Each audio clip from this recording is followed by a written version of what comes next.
جاگنا ہے جاگ لے افلاک کے سائے تلے، حشر تک سونا پڑے گا خاک کے سائے تلے۔ اب ذہن کو قریب کیجئے اور سماعت فرمائیے کہ آخرت کی پہلی منزل قبر ہے، جیسا کہ مشکات شریف میں ہے۔ اس کا مفہوم عرض کر رہا ہوں۔ حضرت عثمان غنی رضی اللہ تعالی عنہ سے روایت ہے کہ جب آپ کسی قبر پر کھڑے ہوتے تو رو پڑتے، یہاں تک کہ آپ کی داڑھی مبارک تر ہو جاتی۔ عرض کیا گیا آپ جنت و دوزخ کا ذکر کرتے ہیں تو نہیں روتے ہیں مگر قبر دیکھ کر رو پڑتے ہیں۔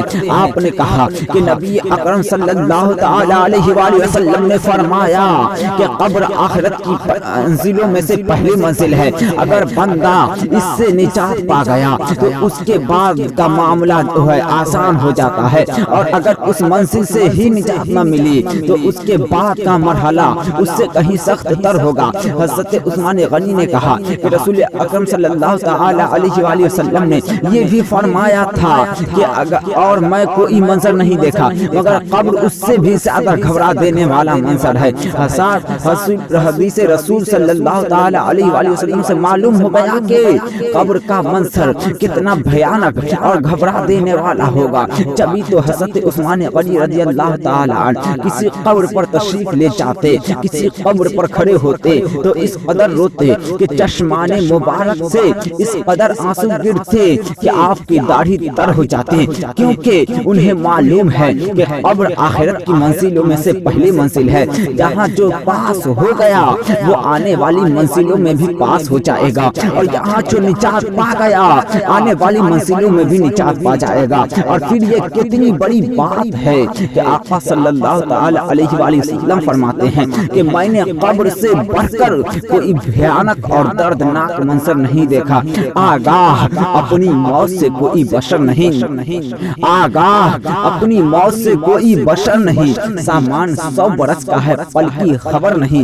حضرات آج ہمارا احساس کتنا مر چکا ہے، آج ہمارا دل کتنا مردہ ہو چکا ہے۔ آئے دن ہم دیکھ رہے ہیں کہ کسی نہ کسی کا انتقال ہوتا رہتا ہے اور ہم اس کی لاش جو ہے قبر میں دفن کرتے رہتے ہیں، پھر بھی ہمیں موت کا ڈر نہیں، آخرت کا خوف نہیں، قیامت کا احساس نہیں اور ایمان کا پاس نہیں۔ صرف مکان، دکان، جائیداد کی فکر میں لگے رہتے ہیں، بال بچے، عزیز و اقارب کے لیے بے چین و بے قرار رہتے ہیں۔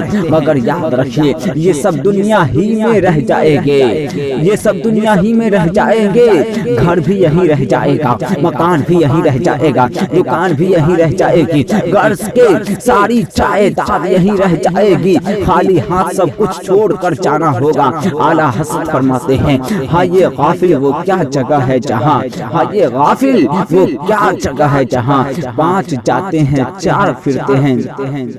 میرے محترم بزرگ اور دوستوں، نوجوان ساتھیوں، عزیز بچوں، میرے پیارے آقا صلی اللہ تعالی علیہ وآلہ وسلم کے پیارے دیوانوں، میرے پیارے آقا صلی اللہ تعالی علیہ وسلم کے چاہنے والوں، میرے پیارے آقا صلی اللہ تعالی علیہ وآلہ وسلم کے ماننے والوں اور میری قوم کے جوانوں، ارشاد خدا بندی کل نفس ذائقۃ الموت کے تحت ہم سب کو مرنا ہی ہے۔ ایک دن ہم سب نہلائے جائیں گے، کفن بھی پہنائے جائیں گے اور دوسروں کے کاندھوں کے سہارے قبرستان تک جائیں گے، پھر ہمیں قبر میں اتار دیا جائے گا اور سپرد خاک کر دیا جائے گا۔ کیا بھروسہ ہے اس زندگانی کا، آدمی بلبلا ہے پانی کا۔ آئیے پھر میں قبر کے تعلق سے ایک لمبی حدیث پیش کرنے جا رہا ہوں تاکہ آپ برائیوں سے کنارہ کش کر دنیا کی لذتوں سے منہ موڑ کر خواہشات نفسانی سے الگ ہو کر اخروی زندگی کو سنوارنے اور آراستہ کرنے میں لگ جائے۔ حدیث کا مفہوم عرض کر رہا ہوں۔ حضرت ابو سعید رضی اللہ تعالی عنہ سے روایت ہے کہ نبی اکرم صلی اللہ تعالی علیہ وآلہ وسلم اپنے مصلی پر تشریف لائے، اپنے مصلی پر تشریف لائے تو آپ نے دیکھا گویا کہ لوگ ہنس رہے ہیں۔ آپ نے فرمایا اگر تم لذتوں کو ختم کرنے والی چیزوں کو یاد کرتے رہتے تو تمہیں اس بات کی فرصت نہ ملتی جو میں دیکھ رہا ہوں۔ لذتوں کو قطع کر دینے والی موت کو زیادہ یاد کیا کرو، کیونکہ جب بندہ قبر میں جاتا ہے تو یہ زبان حال سے کہتی ہے میں مسافرت کا گھر ہوں، میں تنہائی کا گھر ہوں، میں مٹی کا گھر ہوں، میں کیڑوں مکوڑوں کا گھر ہوں۔ اور جب مومن بندہ دفنایا جاتا ہے تو قبر کہتی ہے تیرا آنا مبارک ہو، تو اپنے ہی گھر میں آیا ہے۔ میری پیٹھ پر چلنے والوں میں تم مجھے زیادہ محبوب تھے، لیکن آج جب تم میرے سپرد کیے گئے ہو، میرے پاس آئے ہو، تو تم عنقریب دیکھو گے میں تمہارے ساتھ کیا اچھا سلوک کرتی ہوں۔ چنانچہ اس کے لیے قبر حد نگاہ تک کشادہ ہو جاتی ہے اور اس کے لیے جنت کا دروازہ کھول دیا جاتا ہے۔ حدیث کا مفہوم ہے، اور جب گنہگار یا کافر آدمی دفن کیا جاتا ہے، جب گنہگار یا کافر آدمی دفن کیا جاتا ہے تو قبر کہتی ہے نہ تو تم مجھے مبارک ہو اور نہ ہی یہ تیرا گھر ہے۔ میری پیٹھ پر چلنے والوں میں سے میرے نزدیک تو سب سے زیادہ برا ہے، اور آج جب تو میرے سپرد کیا گیا ہے اور تو میرے پاس آیا ہے تو عنقریب تو دیکھے گا میں تیرے ساتھ کیا سلوک کرتی ہوں۔ یہ کہہ کر قبر سمٹ جائے گی، یہاں تک کہ مل جائے گی اور اس کی پسلیاں ایک دوسرے میں داخل ہو جائے گی۔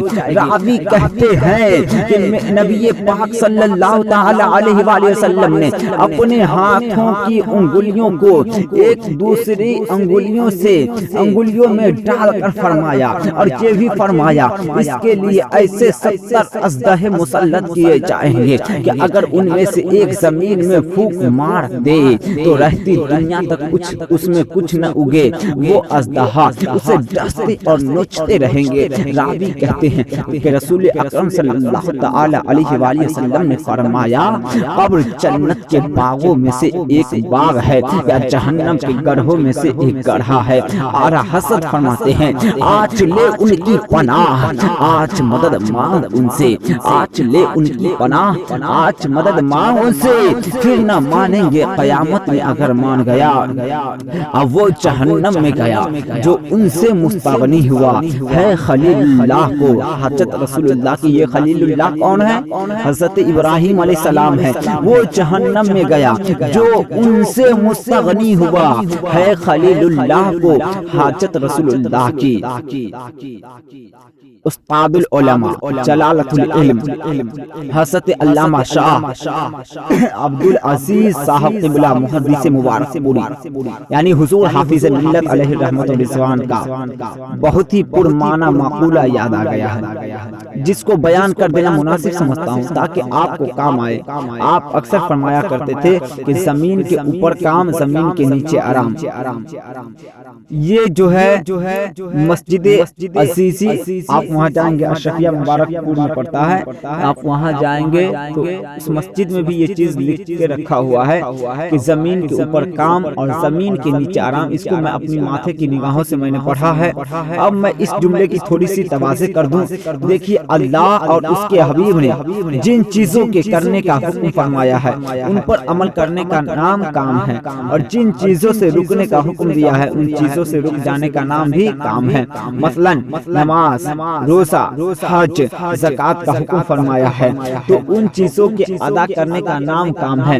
مسجد و مدرسے کی تعمیر یہ زمین کے اوپر کا کام ہے۔ غریبوں کی مدد کرنا یہ زمین کے اوپر کا کام ہے۔ جیسا کہ اعلیٰ حضرت عظیم البرکت مجدد دین و ملت امام احمد رضا فاضل بریلوی رضی اللہ تعالی عنہ تقریباً 1200 سے زائد کتابیں لکھ کر کے گئے، یہ زمین کے اوپر کا کام ہے۔ اور خود حضور حافظ ملت علیہ رحمت و رضوان نے اپنی زندگی میں الجامعۃ الاشرفیہ کی تعمیر فرمائی، یہ زمین کے اوپر کا کام ہے۔ مخدوم المشائخ سرکار کلام حضور پر نور سیدی و مرشدی حضرت شاہ مختار اشرف صاحب قبلہ الشفیع الجیلانی قدس سرہ النورانی نے ہزاروں گمگشتگان راہ کو ہدایت کی راہ دکھائی، یہ زمین کے اوپر کا کام ہے۔ پاسبان ملت خطیب مشرق علامہ مشتاق احمد نظامی علیہ الرحمہ نے اپنی زندگی میں دارالعلوم غریب نواز کا قائم فرمایا، یہ زمین کے اوپر کا کام ہے۔ رئیس العلم حضرت علامہ ارشد القادری علیہ الرحمہ نے بد مذہبوں اور بد عقیدوں سے مناظرہ کر کے دین سنیت کو چمکایا، یہ دین کے اوپر کے کام ہے۔ میرے بھائیوں، ایسے ہی لوگ جب دنیا کو چھوڑ جاتے ہیں تو ان کے لیے زمین کے نیچے آرام ہی آرام ہے، اور ایسے ہی نفوذ قدسیہ کے لیے آقا صلی اللہ تعالی علیہ وآلہ وسلم نے خوشخبری سنائی ہے، انما القمر روضہ من ریاض الجنہ، انما القمر روضہ من ریاض الجنہ، یعنی قبر جنت کے باغوں میں سے ایک باغ ہے۔ حضرات آج ہم جس دور سے گزر رہے ہیں بڑا ہی پرفتن اور پرآشوب دور ہے۔ مسلمانوں میں جہاں دین سے بے توجہی اور بے رغبتی ہے، وہی طرح طرح کی بدعمالیوں نے بھی جنم لے لیا ہے۔ آج قوم مسلم میں مغربی تقلید کی ایک عام وبا پھیلی ہوئی ہے، جس نے ہمارے نوجوان مردوں اور عورتوں میں ایسی بے حیائیاں پیدا کر دی ہے کہ شیطان بھی جن سے پناہ مانگتا ہوگا۔ ہمیں کہہ لینے دیجئے کہ ہمارے جن نوجوانوں کو دین کا مجاہد بننا تھا وہ فلم کا ایکٹر نظر آ رہا ہے۔ ہمارے جن نوجوانوں کو مسجد کا نمازی بننا تھا وہ میدان کا کھلاڑی نظر آ رہا ہے۔ ہمارے جن نوجوانوں کو حمد الہی اور نعت رسول پڑھنا تھا وہ گانے اور بجانے میں لگا ہوا ہے۔ ہماری جن ماں بہنوں کو حضرت عائشہ اور حضرت فاطمہ رضی اللہ تعالی عنہا کا کردار اپنانا تھا وہ فلم کے ہیروئن بن کر بے حیائیوں اور عیاشیوں کا مظاہرہ کر رہی ہے۔ آج جدھر دیکھو بے پردگی عام نظر آ رہی ہے۔ ہماری ماں بہنوں کی آنکھوں سے حیا کا پانی اتر چکا ہے۔ کل کی عورتیں جب با کردار اور حیا دار ہوتی تھی تو ان کے شکم سے ولی غوث قطب ابدال اور قاضیوں مجاہد پیدا ہوتے تھے، اور آج کریم پاؤڈر اور لپسٹک لگا کر سارے بازار پھرنے والی اور سنیما ہالوں کا چکر لگانے والی عورتوں سے اوبائش بے حیا اور بے دین جنم لے رہے ہیں۔ آج ان کی گود میں پلنے والا بچہ نہ غوث ہوتا ہے، نہ قطب ہوتا ہے، نہ ابدال ہوتا ہے، نہ ولی ہوتا ہے، نہ مجاہد ہوتا ہے، نہ نباسی ہوتا ہے، نہ غازی ہوتا ہے، بلکہ اس کی گود میں پرورش پانے والا بچہ کسی فلم کا ایکٹر بنتا ہے، کسی فلم کا ہیرو بنتا ہے، میدان کا کیپٹن بنتا ہے، اور ان کی بیٹیاں کنیز عائشہ، کنیز فاطمہ اور کنیز خدیجہ بننے کی بجائے فلموں کی ہیروئن اور بیئر باروں کی ڈانسر بنتی ہے۔ افسوس صد افسوس، اس قوم نے اپنی ساری اسلامی تہذیب کو مغربی بازار میں نیلام کر دیا، اور مغربی تہذیب کے اثر کا یہ حال ہے کہ مردوں اور عورتوں کے درمیان فرق اور امتیاز کرنا دشوار ہو گیا۔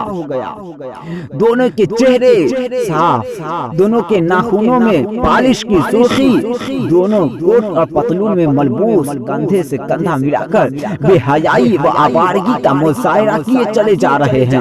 نئی تہذیب کا نقشہ آیا ہے، میاں بیوی اور بیوی میاں ہے، شباب آور ہے، سرخی اور پاؤڈر کہ 70 سال کی بڑھیاں بھی جواں ہے۔ میرے دوستو، ہماری ماں بہنوں جو اخلاص و اخلاق کی پیکر تھی، شرم و حیا جس کا زیور تھا، عفت و عصمت جس کی پہچان تھی، عبادت و ریاست جس کی فطرت کی تھی، قرآن پڑھنا جس کا مشورہ تھا، آج وہ وحشی جانوروں کی طرح شہروں اور بازاروں میں گھومتی پھرتی نظر آ رہی ہے۔ اور ہمارے نوجوان کم بگڑے ہوئے نہیں ہے، یہ مساجد و مدارس سے کوسوں دور ہو گئے ہیں۔ ان کی نظروں میں اسلامی اصول و قوانین کی کوئی حیثیت نہیں، بلکہ انگریزوں کی نقالی میں پتلوں اور ٹائی میں مست ہیں۔ اگر راستہ میں چلتے چلتے پیشاب کی حاجت ہو گئی تو پتلوں کا بٹن کھول کر جانوروں کی طرح کھڑے کھڑے منہ لیتے ہیں اور بٹن چڑھا کر آگے بڑھ جاتے ہیں۔ پیشاب کے قطرے ٹپک کر پتلون میں جذب ہوتے رہتے ہیں۔ نہ انہیں کپڑے خراب ہونے کا احساس ہے اور نہ پیشاب کے چھینٹوں سے بچنے کا خیال۔ آئیے میں آپ کو ایک ایسی حدیث سناؤں جس میں پیشاب کے چھینٹوں سے نہ بچنے والوں کے لیے زبردست وعید ہے۔ بخاری شریف کا مفہوم ہے۔ حضرت عبداللہ ابن عباس رضی اللہ تعالی عنہما فرماتے ہیں کہ رسول اکرم صلی اللہ تعالی علیہ وآلہ وسلم کا 2 قبروں پر گزر ہوا۔ آپ صلی اللہ تعالی علیہ وآلہ وسلم نے فرمایا ان دونوں قبروں پر عذاب ہوگا۔